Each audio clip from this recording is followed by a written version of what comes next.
எல்லோருக்குமான தலைவர் அம்பேத்கர் என்கிற புத்தக வெளியீட்டு விழாங்கிறது கடந்த ஒரு மாத காலமாக தமிழ்நாட்டு அரசியலில் பெரிய பேசுபொருளாக இருந்துட்டு வந்தது. பல கேள்விகள், பல பதில்கள், பல சர்ச்சைகள், பல அரசியல் முடிவுகள், இப்படி எண்ணற்ற விடயங்கள் அந்த ஒரு புத்தக வெளியீட்டு விழாவை வைத்து நிறைய நடந்ததை நம்மளால் பார்க்க முடிந்தது. அதற்கு மிக முக்கியமான காரணம் தமிழக வெற்றி கழகத்தின் தலைவராக இருக்கக்கூடிய விஜய் அவர்களும் விடுதலை சிறுத்தை கட்சியுடைய தலைவராக இருக்கக்கூடிய திருமாவளவன் அவர்களும் இரண்டு பேரும் ஒரே மேடையில் பயணித்து அந்த புத்தகத்தை வெளியிடுவதாக இருந்தது தான்.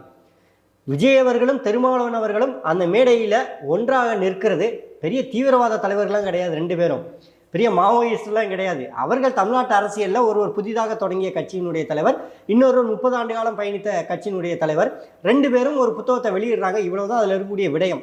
ஆனால் இந்த இருவருக்குள்ளேயும் அந்த புத்தகத்தை வைத்தும் இந்த ஒரு மாத காலமும் பலவிதமான அரசியல் போச்சு.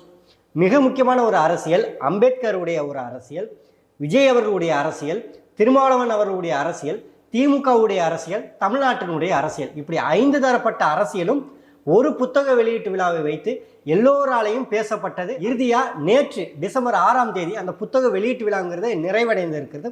அதில் திருமாவளவன் பங்கேற்பார் என்று பெரிதும் எதிர்பார்க்கப்பட்ட நிலையில திருமாவளவன் பங்கேற்கல.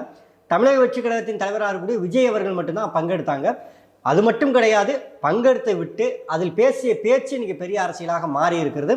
குறிப்பாக விடுதலை சிறுத்தை கட்சியினுடைய துணை பொதுச் செயலாளராக இருக்கக்கூடிய Aadhav Arjuna voice of common அப்படின்னு சொல்லி ஒரு அமைப்பு ஒன்று வைத்திருக்காரு. அதனுடைய நிறுவன தலைவராகவும் இருக்கிறாங்க. பொதுவாக ஆதவ் அர்ஜுனா அவர்களுடைய நடவடிக்கை விசிகாவில் இணைந்த பிறகு எப்படி இருந்துச்சுன்னு பார்த்தா, திருமாவளவன் அவர்களுக்கு ஆரம்பத்திலேருந்தே ஒரு தொல்லை கொடுக்குற விதமாகவே அவருடைய கருத்துக்கள் இருந்தது.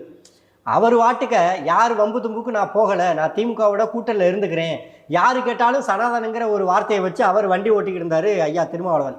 ஆனால் ஆதவ அர்ஜுனா அவர்கள் எப்போ பார்த்தாலும் என்ன பண்ணினார்னா, நம்ம ஊரில் சொல்லுவாங்க, குரங்குக்கு ஒரு புண்ணு இருந்துச்சா சும்மா இருக்க விடாது, அதை நோண்டிக்கிட்டே இருக்கும்னு. அதுபோல் கடுங்கோபம் வரக்கூடிய வகையில் ஆதவ அர்ஜுனோட செயல்பாடுகள் கடந்த காலங்களில் நிறைய நடந்துக்கிட்டு இருந்துச்சு. 2026 தேர்தலில் திமுகவை எதிர்த்து நம்ம களமாடுவோம், மன்னராட்சி முறையை ஒழிப்போம், வாரிசு அரசியலை ஒழிப்போம், அதனால் நம்ம விஜயோடு இணைந்து பணியாற்றணும் என்பதை சூசகமாக ஆதவ அர்ஜுனா அவர்கள் தன்னுடைய பேச்சின் மூலியமாக வெளிப்படுத்தி இருந்தாங்க. பற்றாக்குறைக்கு அவர் திராவிடம்னா நான் எவ்வளோ தேடி தேடி பார்த்துட்டேன், எல்லோருக்கும் எல்லாங்கிறத, எல்லாரும் சமம்ங்கிறது தான் திராவிடம். அம்பேத்கருடைய மேடையில் தலைவர் பிரபாகரனை பேசுவதற்கு காரணம் என்னன்னா, தமிழ் தேசியங்கிற கருத்தியில மேற்கோள் காட்டுறாரு. இங்கு தமிழ் தேசியம்னா தலைவர் பிரபாகரனை அடையாளப்படுத்தி தான் ஆகணும். பிரபாகரன் இல்லாது தமிழ் தேசியம் வெல்லாது என்கிற நிலைமை இன்றும் இருக்கு. இன்னும் எத்தனை ஆண்டு காலமானாலும் அதான் இருக்கும். ஆனால் அவர் மொழியை முன்னிறுத்தலன்னு சொல்றாரு. அவர் தமிழ் மொழிக்காக தமிழின மக்கள் வாழக்கூடிய நிலப்பரப்பை ஒன்றடக்கிய நாடு வேண்டும் சொல்லி போராடியவர் தலைவர் பிரபாகரன். இது போல பல இடங்கள்ல தவறாக பேசியிருந்தாலும் ஒரு சில இடங்கள்ல விசிகாவுடைய தொண்டர்களுடைய கருத்தாகவே அவர் பிரதிபலிக்கிற மாதிரி நிறைய விடயங்களை பேசியிருந்தார். அடுத்ததா விஜய் பேசினார்.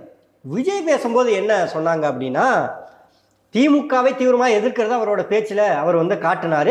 அதற்கு அவர் உங்களுடைய கூட்டணி மட்டுமே உங்களுடைய பலம் என்று நம்பிக்கொண்டு இருக்காதீங்க, 2026 அது பெரிய மைனஸ் ஆக்கப்படும் அப்படின்னு சொல்லியிருந்தாங்க. பற்றாக்குறைக்கு ஒரு ஒப்புக்கு ஒன்றிய அரசு மணிப்பூரில் போய் பார்க்கலன்னு அந்த ஒரே ஒரு வார்த்தையை மட்டும் பயன்படுத்தியிருந்தாங்க.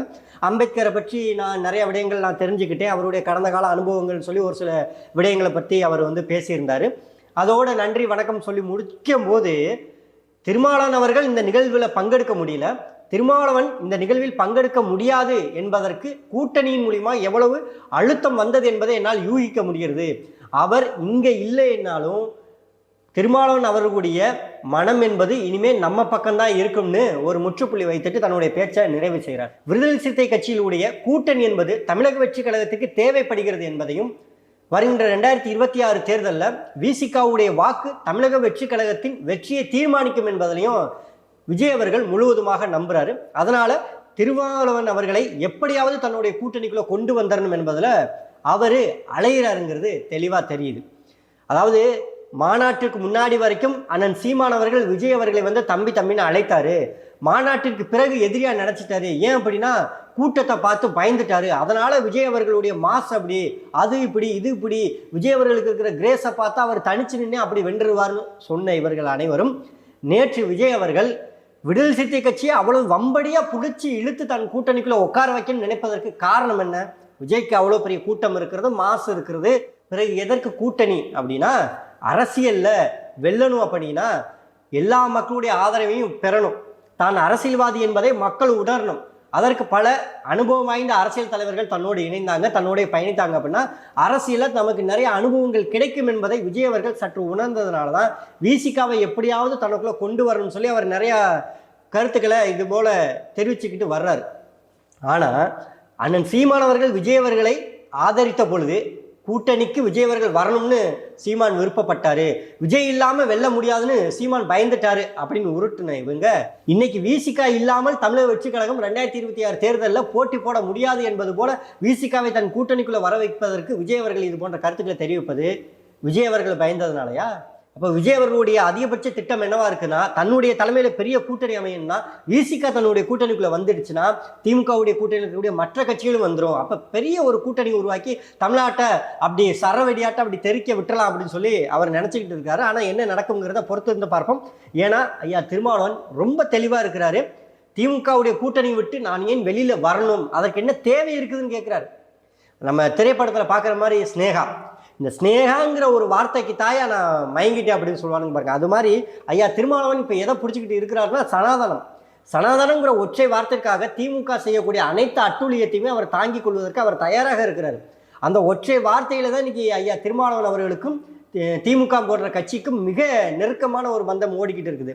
ஆனால் உண்மையிலே என்னன்னா திமுகவிற்கும் விசிகாவிற்கும் நிறைய சனாதன கோளாறு கூட்டணிக்குள்ள ஓடிக்கிட்டு இருக்குது. திருமாவளவன் அவர்களை மட்டும் விஜயோடு சேரக்கூடாது, ஏன்னா கூட்டணியில் குழப்பம் வந்துடும், எப்படி 2 பேரும் ஒரே இடத்துல போய் உட்காரலாம் அப்படின்னு. ஆனால் பாஜகவோடு திமுக போய் உட்காரலாம், அங்கே குழப்பம் வராது. ஏன் குழப்பம் வராதுன்னா கேள்வி கேட்க யாராலும் முடியாது, எல்லாம் பணத்தை வாங்கிட்டு தானே கூட்டணி வைக்கிறாங்க. இங்கே சுயமரியாதை, நாங்கள் கூட்டணிக்குள்ளே இருந்தாலும் நாங்கள் எதிர்த்து கேள்வி கேட்போம், இது எல்லாமே அற்ப நாடகங்கிறது அமைதியின் மூலிமா வெளிப்படையாக நமக்கு தெரிய வருது. திமுக கூட்டணியில் கூடிய அனைத்து கட்சிகளும் பணத்தை பெற்றுக்கொண்டு வாக்கு அரசியலில் ஈடுபட்டு வெற்றி பெற்ற பிறகு அவர்களிடம் கூட்டணி தர்மத்தை காப்பாற்றவும் முடியல, இந்த தன் கூட்டணி ஆட்சியின் மூலியமா நிறைவேற்ற முடியல. இதுதான் நிதர்சனமான உண்மை. அது மாதிரி அப்போ திமுக மட்டும் எது செய்தாலும் சரி, அதை கூட்டணியில் இருக்கக்கூடியவர்கள் கேட்கக்கூடாது. ஆனால் கூட்டணி இருப்பவர்கள் திமுகவை கேட்டு தான் எங்கே வேணாலும் பங்கெடுக்கணும். அப்படின்னா இதுதான் ஆகப்பெரிய கொடிய சனாதனம்ங்கிறது. அண்ணன் சீமான் பல மேடைகளில் இதை வலியுறுத்தியிருக்கார். திமுகவிடம் பெரிய சனாதனம் இருக்கிறது, அதை பல நேரங்கள் விடுதலை சிறுத்தை கட்சி உணர்ந்து இருக்கிறது, ஆனால் அதை வெளிப்படுத்தாது.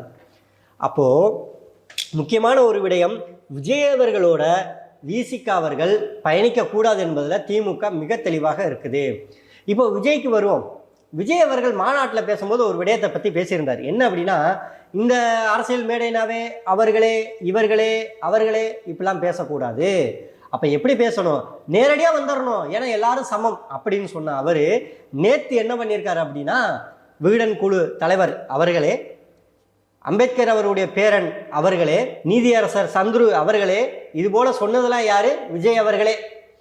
அப்போ போன மாநாட்டில் ஒன்று பேசுவார், இந்த மாநாட்டில் ஒன்று பேசுவார், ஆனால் இது எல்லாம் நம்ம யாரும் பேசக்கூடாது. இது என்னடா கூத்து, உலகமாக நடிப்பு இல்லையா? விஜய் அவர்கள் தன்னை ஒரு பழுத்த பழம் போல அரசியலில் காட்டிக்கொள்ள அவர் ஒரு முயற்சி எடுக்கிறார். ஆனால் அந்த முயற்சிகள் சில நேரத்தில் அவருடைய வாயே காட்டி கொடுத்துருது, நீ இன்னும் முதிர்ச்சி அடையலை, கொஞ்சம் பொறுமையாக பக்குவமாக அவசரப்படாமல் ஆர்வ கொள்ளார் இல்லாமல் பொறுமையாவான்னு காலம் உணர்த்தி கொண்டு தான் இருக்குது. அதே போல் அவர் சொல்கிறாரு, சம்பிரதாயத்துக்காண்டி அறிக்கை விடுறது, சம்பிரதாயத்துக்காண்டி கண்டிக்கிறது, சம்பிரதாயத்துக்காண்டி மலையில் நின்று புகைப்படம் எடுக்கிறது, அதில் எனக்கு துளியும் உடன்பாடு கிடையாது. விஜய் அவர்கள் என்னமா பேசுகிறார்ப்பா, பிச்சிட்டார் பின்னிட்டார் உதறிட்டார்டா தளபதிடா அப்படின்னு சொல்லிக்கிட்டு இருக்கும்போது, ஆனால் என்ன பண்ணுறது, நம்மளும் சம்பிரதாயத்துக்காண்டி அறிக்கை விட வேண்டியதாக இருக்குது அப்படின்னு எல்லாத்தையும் தூக்கி போட்டு உடச்சிட்டாரு. இதுக்கு பருத்தி மூட்டை குடோன்லேயே இருந்திருக்கலாமே. அவர்களே சம்பிரதாயத்துக்கு செய்கிறாங்கன்னு சொன்ன விஜய் அவர்கள் நானும் சம்பிரதாயத்துக்கு தான் செய்கிறேன்னு எந்த மனநிலையில் சொன்னார்? எழுதி கொடுத்தவன் மாற்றி எழுதி கொடுத்துட்டானா, இல்லை அவர் படிச்சுட்டு வந்ததை மாற்றி படிச்சுட்டாரா, இல்லை உண்மையிலே அவர் அப்படித்தான் சம்பிரதாயத்துக்கு கொடுத்தாரா? இது எல்லாம் நடந்து முடிந்து முக்கியமான ஒரு விடயத்தை நம்ம இது வரைக்கும் பேசலை. என்னன்னா, அம்பேத்கர் அவர்களுடைய நூல் வெளியீட்டு விழா, எல்லோருக்குமான தலைவர் அம்பேத்கர். சமுதாயத்தில் நல்ல சமூக ஒற்றுமை உருவாகணும், சாதிய தீண்டாமை ஒழியணும், அம்பேத்கர் அவருடைய கருத்துக்கள் பரவணும், அம்பேத்கருடைய கொள்கைகள் பரவணும், சமூக நீதி அரசியலுக்கு வெற்றி கிடைக்க வேண்டும், சமூக நீதி என்பது இந்த மக்களுக்கு துணையாக இருக்க வேண்டும் என்பதற்காகத்தான் அந்த நூல் வெளியீட்டு விழா நடந்தது. இப்போ வரைக்கும் அந்த நிகழ்வு நடந்து பல மணி நேரங்கள் கடந்துருச்சு.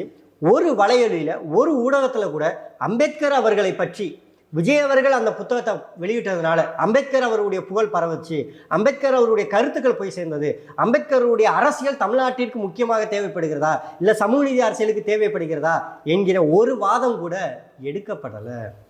அப்போது அம்பேத்கர் அவர்கள் என்ன சொல்கிறாருன்னா, என்னை நீ உருவமாக வழிபடாதே ஆயுதமாக்கி போராடுன்னு சொல்றாரு. ஒருவன் அடிமை என்பதை உணர்த்திவிடு, பிறகு அவனை கிளர்ச்சி செய்து போராடி விடுவான்னு சொல்றாரு. சாதிதான் சமூகம் என்றால் வீசும் காற்றில் விஷம் பரவட்டும்ங்கிறாரு. அந்த அளவுக்கு சமூக நீதிக்காகவும் சமூகத்திற்காகவும் உழைத்த பெருமகன் ஐயா அம்பேத்கர் அவர்களை இன்னைக்கு அரசியல் படுத்தாமல், அவரை பற்றின அரசியல் ஊடகங்கள் பேசப்படாமல், விஜய் அவர்களையும் திருமாவளவன் அவர்களையும் கூட்டணி அரசியலும் ஒரு விளம்பர அரசியல் மட்டும் கொண்டு போகப்படுதுன்னா இங்க அம்பேத்கர் புறக்கணிக்கப்படுகிறார். அம்பேத்கர் என்பது இவர்களுக்கு ஒரு கருவியாக தேவைப்படுறாங்க. சமூக நீதி அரசியலுக்கும் இவர்களுடைய அரசியல் மேடை பேச்சுக்கும் இவருடைய வளர்ச்சிக்கும் இவருடைய விளம்பரத்திற்கும் அவர் ஒரு கருவியாகத்தான் பார்க்கப்படுகிறார் ஒழிய உளப்பூர்வமாக மனச்சான்றோடு அரசியலில் அம்பேத்கர் அவர்களை இங்கு இருக்கக்கூடிய எவரும் பயன்படுத்துவதில்லை என்பது 100% உறுதியாகும். நீங்கள் நல்லா எழுதி வச்சுக்கோங்க. ஆபத்தான அரசியலை அத்தியாவசியமான அரசியலாக மாற்றுவதற்கு நாமும் ஒரு காரணமாக இருக்கிறோம். அதை நாம் எவ்வளவு எளிதாக புறக்கணித்து விட்டு மக்களுக்கான அரசியலை நாம் கையில் எடுத்து இந்த மக்கள் ஜனநாயகத்தை நாம் காப்பாற்றப் போகிறோம் என்பதை பொறுத்திருந்து பார்ப்போம்.